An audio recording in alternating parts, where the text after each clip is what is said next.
Buenas tardes a todos, continuamos en Negocios Televisión, comenzamos con las noticias. Hoy la actualidad viene marcada por las declaraciones de Putin y en el caso de la política estadounidense por los rumores que apuntan a una posible retirada de Biden de la candidatura por los demócratas para las próximas elecciones del 5 de noviembre. Y empezamos hablando de Kiev, que pide atacar bases rusas con misiles occidentales. A las habituales peticiones de más defensas aéreas, Ucrania hace una solicitud más ambiciosa que podría estar sobre la mesa de la cumbre de la OTAN que se celebra la semana que viene en Washington, que sus aliados le proporcionen más misiles de largo alcance y permitan utilizarlo contra bases aéreas situadas dentro de Rusia. El presidente ucraniano Volodymyr Zelensky dio su último discurso a la nación después de que Rusia atacara a plena luz del día el pasado miércoles la ciudad de Dnipro. 6 personas murieron en el ataque y medio centenar resultaron heridas por los misiles. Solo hay una forma en la que podamos parar esto: más sistemas de defensa aérea, más ataques a larga distancia a las bases de los terroristas rusos y a sus bases aéreas, dijo Zelensky. Vladimir Putin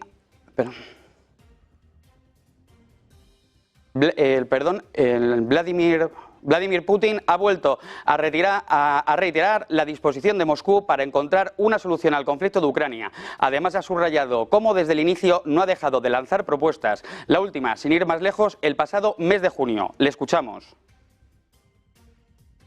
Has always been in favor of peaceful political and diplomatic resolution of the situation in Ukraine, a crisis that emerged as the outcome of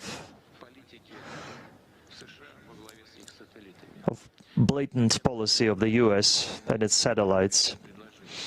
We have repeatedly come up with propositions and initiatives in this regard. Just in June, we proposed another variant of settlement, and if Ukraine and most importantly its Western sponsors are ready, it would allow to immediately cease hostilities, save human lives, and begin negotiations. Dear colleagues, we are very grateful to SCO member states for their initiatives on settling this. El jefe del Kremlin ha vuelto a defender su disposición al diálogo, al tiempo que ha añadido que Rusia está dispuesta a tomar en cuenta las propuestas de los países miembros de la Organización de Cooperación de Shanghái para solucionar el conflicto en Ucrania. Unas palabras que hemos escuchado en la cumbre que se celebra en la capital de Kazajistán. Desde allí agradeció a los miembros de la OCS la propuesta para solucionar el conflicto. Rusia, sin lugar a dudas, está dispuesta a tomar en cuenta vuestras ideas e iniciativas, sentenciaba el presidente de Rusia. Putin recalcó que los acuerdos de Estambul están todavía sobre la mesa y podrían ser la base para nuevas negociaciones con Kiev. Finalmente, atribuyó la negativa de Ucrania a las supuestas órdenes de Londres y Washington. Y continuamos en la cumbre de la Organización de Cooperación de Shanghái en Astana, donde Putin ha afirmado que un alto el fuego en Ucrania no es posible sin que Kiev acepte acuerdos irreversibles, ya que Moscú no confía en que se respete su parte del acuerdo. Tenemos que asegurarnos de que la otra parte acepte tomar medidas que sean irreversibles y aceptables para la Federación Rusa, insistió Putin, afirmando que Rusia respetó el acuerdo de retirarse de Kiev en 2022, pero Ucrania no tomó medidas recíprocas. Todos los acuerdos de retirada de tropas alcanzados en Estambul fueron arrojados a la basura, afirmó. Putin insistió en que Rusia simplemente no puede ir y declarar un alto el fuego con la esperanza de que la otra parte tome solo algunas medidas positivas. Y la flota del Pacífico en Rusia ha anunciado que la corbeta Sorvensini llegó a un punto de encuentro con un destacamento de buques de guerra de la Armada China en el Estrecho de Corea. Ambos países han confirmado que procederán.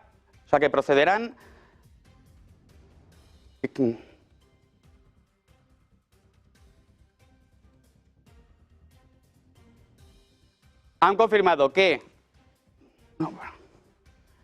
procederán a realizar una patrulla marítima conjunta. Los barcos rusos llevarán a cabo operaciones conjuntas de defensa antiaérea y submarina, así como operaciones de búsqueda y rescate en el mar. Los objetivos de estas patrullas conjuntas serán fortalecer la cooperación naval entre Rusia y China, mantener la paz en la región de Asia y Pacífico y proteger las actividades económicas marítimas de la Federación Rusa y China, añadió la flota del Pacífico de Rusia.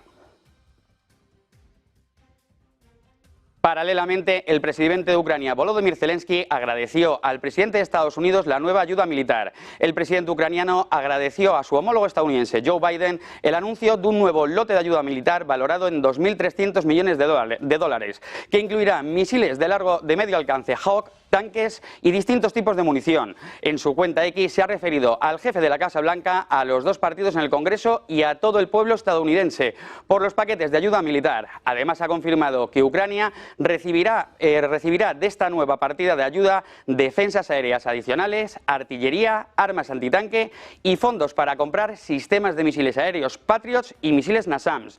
Reforzarán a nuestros combatientes y mejorarán nuestras capacidades en el campo de batalla, agregó Zelensky. Rusia destruye un caza ucraniano en un aeródromo ucraniano. Un misil ruso alcanzó y destruyó un caza MiG-29 ucraniano en un aeródromo de la región de Dnipro, según afirmó el jueves la agencia de noticias rusa TASS, citando el Ministerio de Defensa. Y seguimos hablando del conflicto entre Rusia y Ucrania. En el campo de batalla, nuevo revés para el ejército de Kiev. Las fuerzas ucranianas se retiran de una parte de Sharif Yar, ya que se trata de un territorio clave de la región oriental de Donetsk, según informa el portavoz militar en la televisión nacional ucraniana.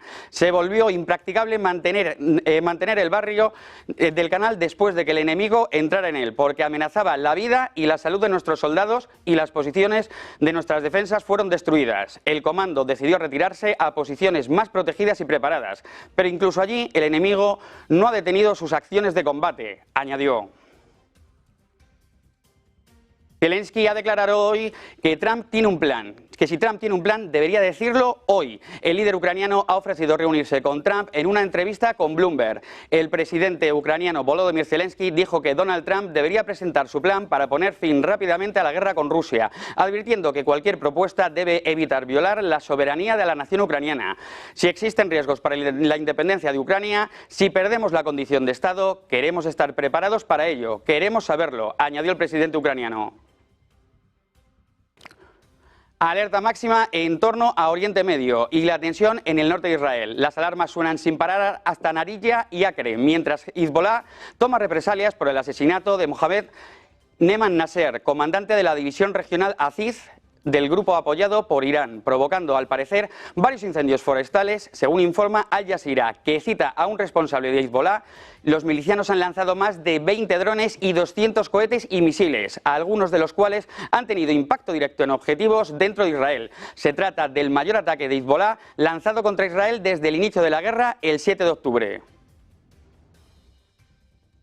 El gabinete de guerra israelí estudiará la propuesta de alto el fuego de Hamás, según algunas fuentes cercanas al primer ministro Benjamin Netanyahu, que convocará este jueves por la noche una reunión de su gabinete de seguridad para discutir las propuestas de Hamás sobre un posible acuerdo de alto el fuego en Gaza.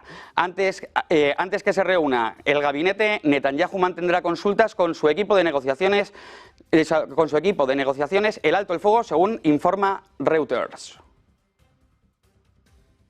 En este sentido, el primer ministro israelí, Benjamin Netanyahu, ha aprobado el envío de una delegación de su país para negociaciones individuales sobre el acuerdo de rehenes, ha afirmado el reportero de AISOS, Barak Rabig, citando una fuente de la oficina del primer ministro. Según las fuentes, la decisión se produce tras la última respuesta de Hamás. Se han logrado avances importantes, pero todavía queda un largo camino por recorrer y hay serios desafíos, dijeron anteriormente los funcionarios israelíes. Debido sobre todo a los acontecimientos más recientes, los funcionarios esperan que las conversaciones sean duras y duren un par de semanas. El secretario de Estado de Estados Unidos, Anthony Blinken, ha conversado con su homólogo saudí, Faisal bin Farah, sobre un alto el fuego en Gaza tras la nueva respuesta del grupo palestino al plan estadounidense para el cese de hostilidades en la Franja de Gaza. Según la agencia saudí de noticias SPA, Blinken y bin Farah examinaron los acontecimientos en la escena regional, en particular los acontecimientos en la Franja de Gaza y Sudán, donde Washington y Riad intentan sin éxito mediar para poner fin a sus sus respectivas guerras. Esta conversación se produce después de que Hamás anunciase haber actualizado su respuesta a la propuesta del presidente de Estados Unidos, Joe Biden, para una tregua en Gaza. Blinken y Bin Farah discutieron los acuerdos diplomáticos en curso para alcanzar un alto el fuego que prevea la liberalización de rehenes y un aumento significativo y sostenido de la ayuda humanitaria y mejor acceso humanitaria en toda la franja de Gaza, dijo por su parte el Departamento de Estado de Estados Unidos en un comunicado. Y volvemos en unos segundos, ahora un minutito de publicidad y enseguida estamos con ustedes.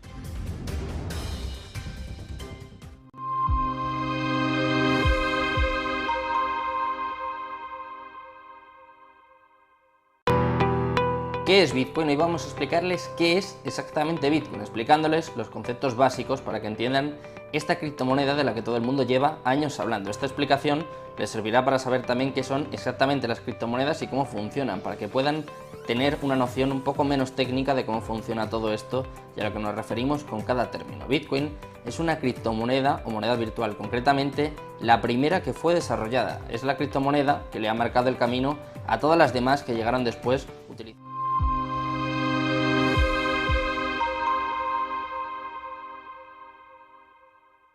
Pensamos que el ciclo económico sigue siendo robusto y por lo tanto es un buen momento para tomar riesgo en renta variable. Bajo esta coyuntura, estos son los 3 factores a monitorizar en el tercer trimestre del 2024. En primer lugar, tanto los fundamentales como los análisis técnicos apoyan a los activos de riesgo. Las economías muestran resiliencia y la inflación es persistente, pero también gestionable. En segundo lugar, China se encuentra en un periodo de estabilización controlada. Existen señales claras de recuperación, pero es muy importante que los responsables políticos continúen apoyándola. Y por último, en tercer lugar, dada la dispersión en los mercados, este es un buen momento para las operaciones tácticas.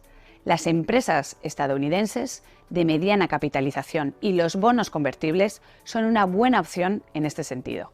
Y desde una perspectiva sectorial nos gustan la tecnología y las finanzas.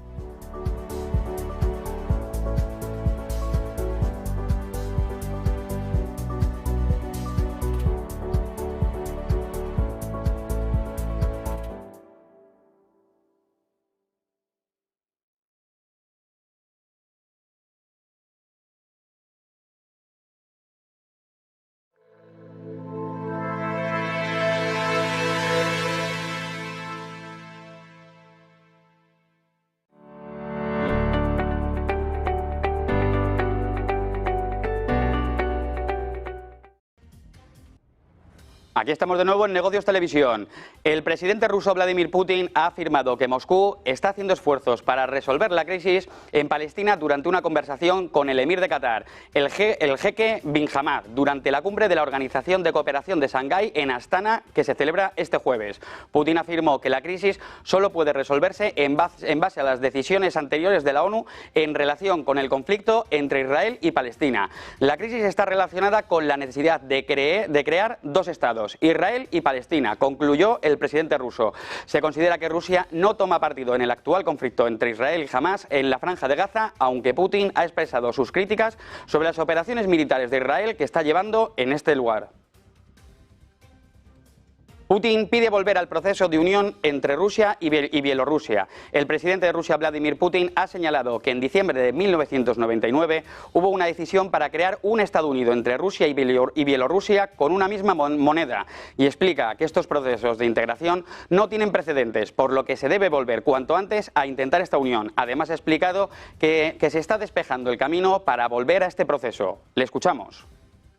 Еще в декабре 1999 года было принято решение о создании союзного государства России и Белоруссии, и тогда мы мечтали о том, что будет единая конституция, единая валюта и так далее. Сейчас интеграционные процессы вышли вообще на беспрецедентный уровень, учитывая даже оборонные наши связи. Не пора ли вернуться к созданию вот именно такого союза, который мы мечтали в 1999 году? Спасибо.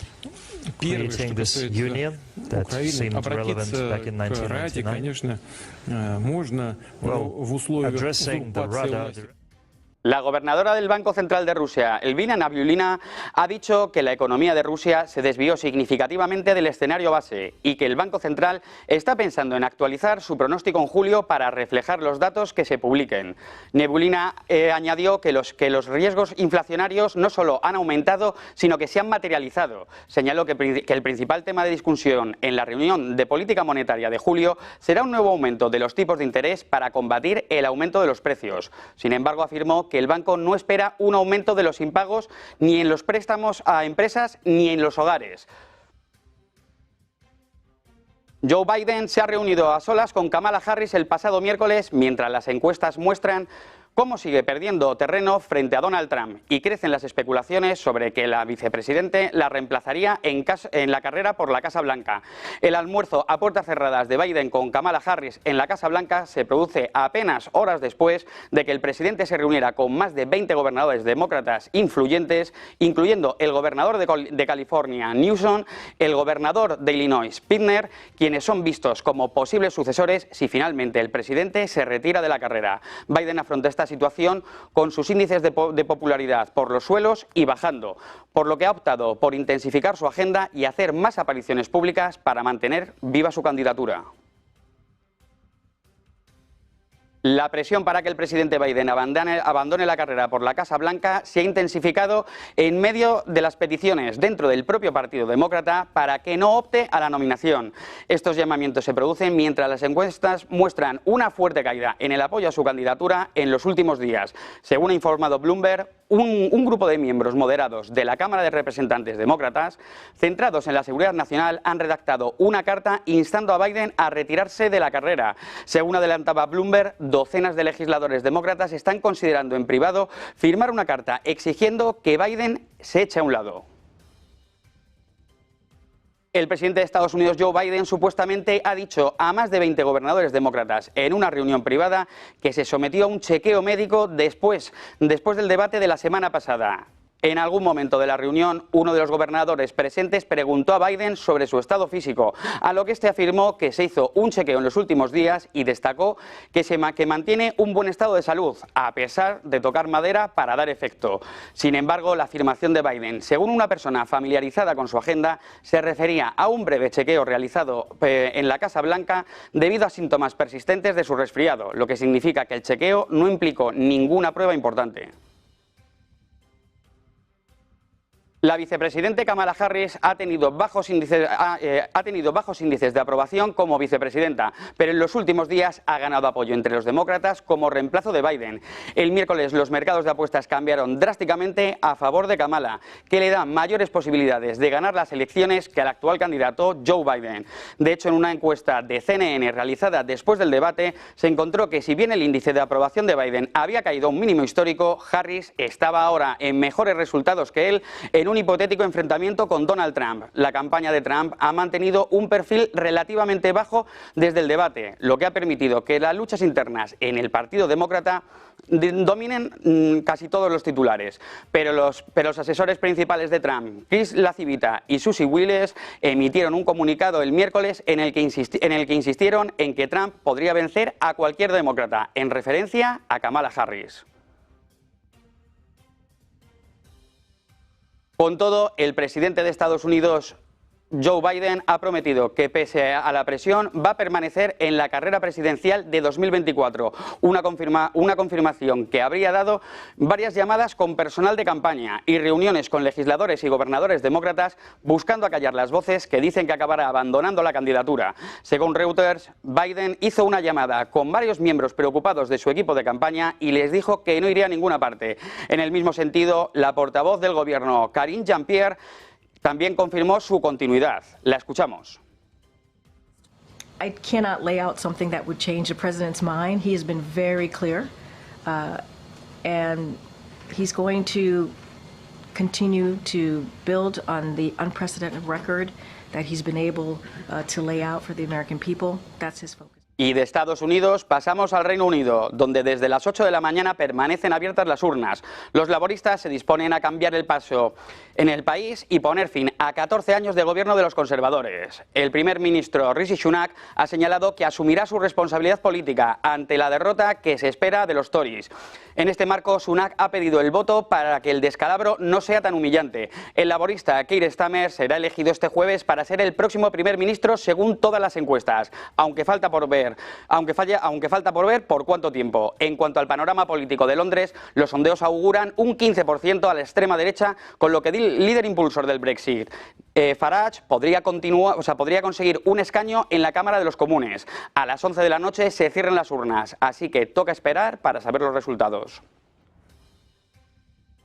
En España, la sorpresa ha saltado por la petición del líder del Partido Popular, Alberto Núñez Feijóo, a la Unión Europea para que ayude a España a luchar contra la inmigración ilegal, como ha expresado en una rueda de prensa. Le escuchamos. Apelar hoy a la ayuda europea para controlar la inmigración. Estoy preocupado por el aumento de inmigrantes irregulares en mi país, en España. En los últimos años, y especialmente en los últimos tiempos. El gobierno español llega muy tarde a este asunto, en el que ya llevamos alertando en muchas ocasiones. Somos el segundo país de la Unión Europea con el mayor número de inmigrantes de fuera de la Unión Europea.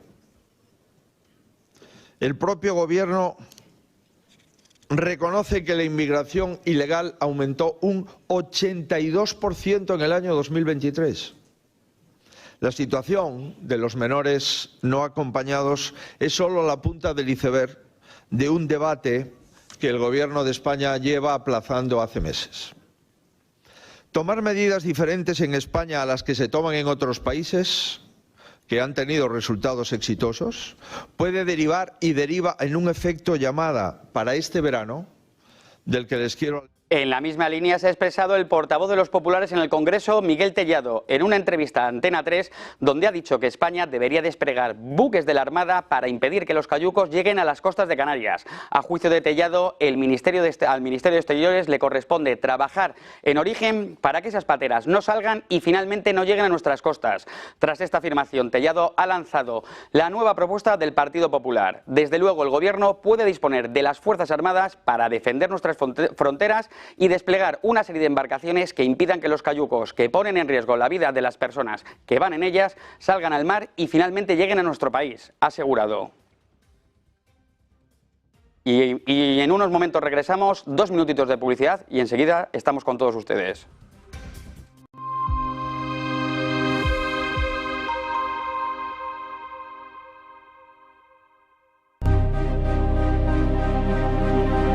Han pasado ya varios años del rescate que casi acaba con la Unión Monetaria, ese gran pilar europeo del que Grecia fue el gran cabeza de turco que amenazó la estabilidad y esta vez sí, con la vuelta de España a la peseta. Tercer rescate saldado, esto fue en 2018, hace ya 5 años y son más de una década en los que el país ha estado bajo la tutela de los acreedores, un periodo sin precedentes en Europa que ha costado al pueblo numerosos sacrificios y ha dejado al país exhausto. Vaivenes políticos y económicos, cambios de gobierno, caídas de personajes públicos de históricos partidos condenados a la casi desaparición y el cuasi colapso del estado del bienestar. Grecia fue el primer país de la eurozona en recibir ayuda por la crisis financiera y en algunos momentos durante estos años incluso se especuló con su salida del euro por el temor de los líderes europeos al contagio. Se dijo que si alguien se tenía que ir, que fueran ellos, pero que el resto queríamos seguir adelante con nuestro proyecto común. De hecho, Grecia precipitó. Within our mandate,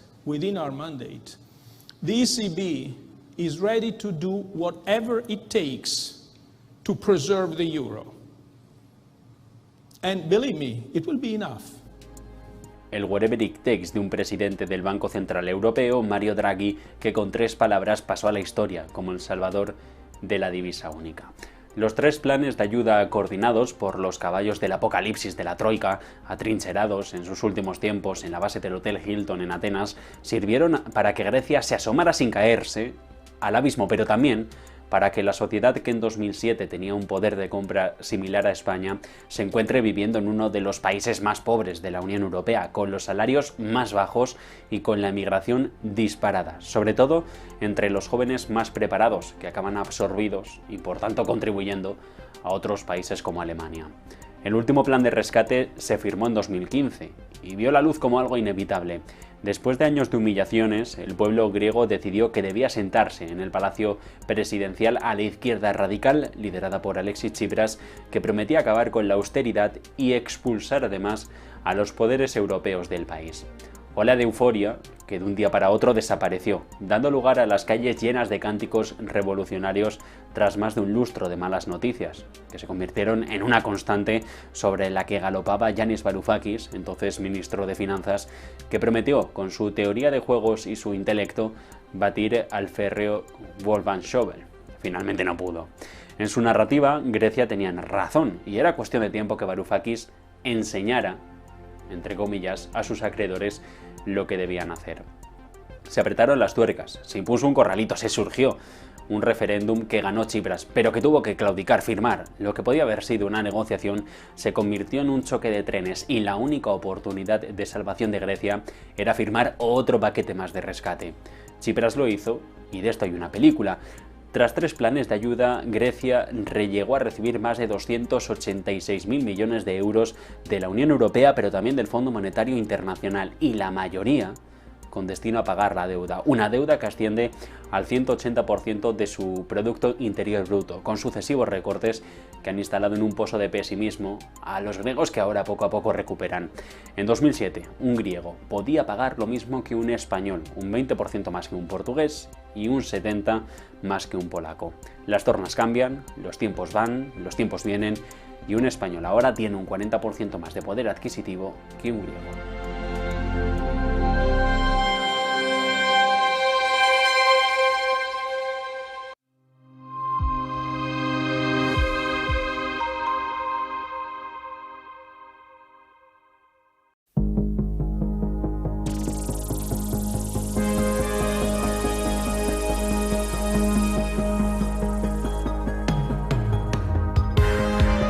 En un momento en el que parece que se cierra el debate público y cada vez es más difícil encontrar libre contraposición de ideas, viene Origen, un programa de debate donde vamos a tratar de ofrecerles a todos ustedes las claves con fundamento, con respeto y con criterio de la actualidad política, económica y social. Libre contraposición de ideas, diferentes puntos de vista, siempre con los mejores expertos y analistas de las situaciones que abordemos. En directo todos los lunes de 10 a 12, así que les veo el próximo lunes en Origen.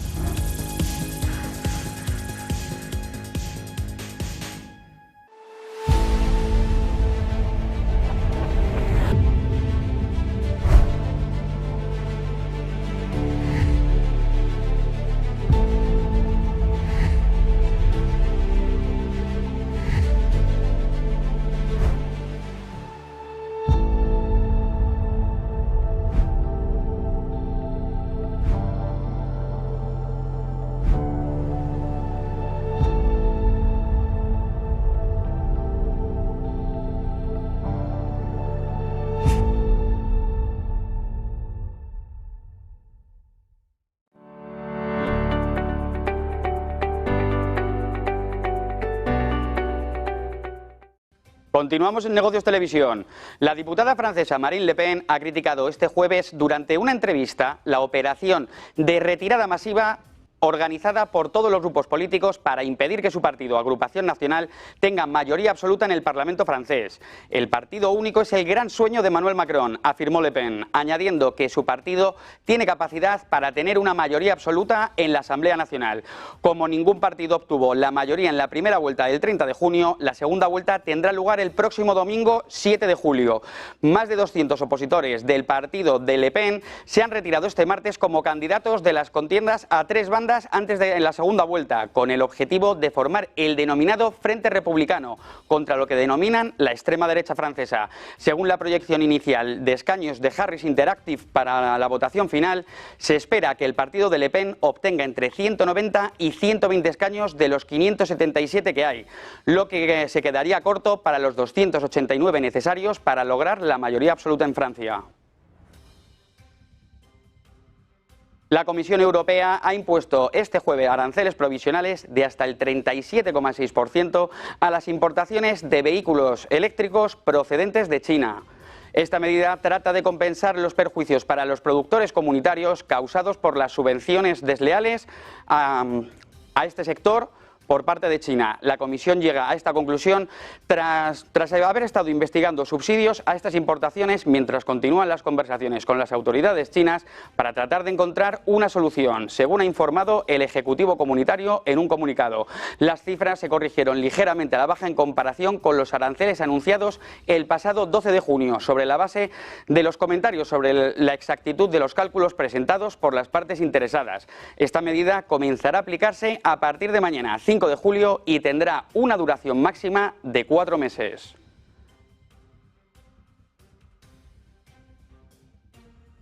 Y ahora en Negocios Televisión recuperamos una entrevista hecha esta mañana a Miguel Ángel Temprano.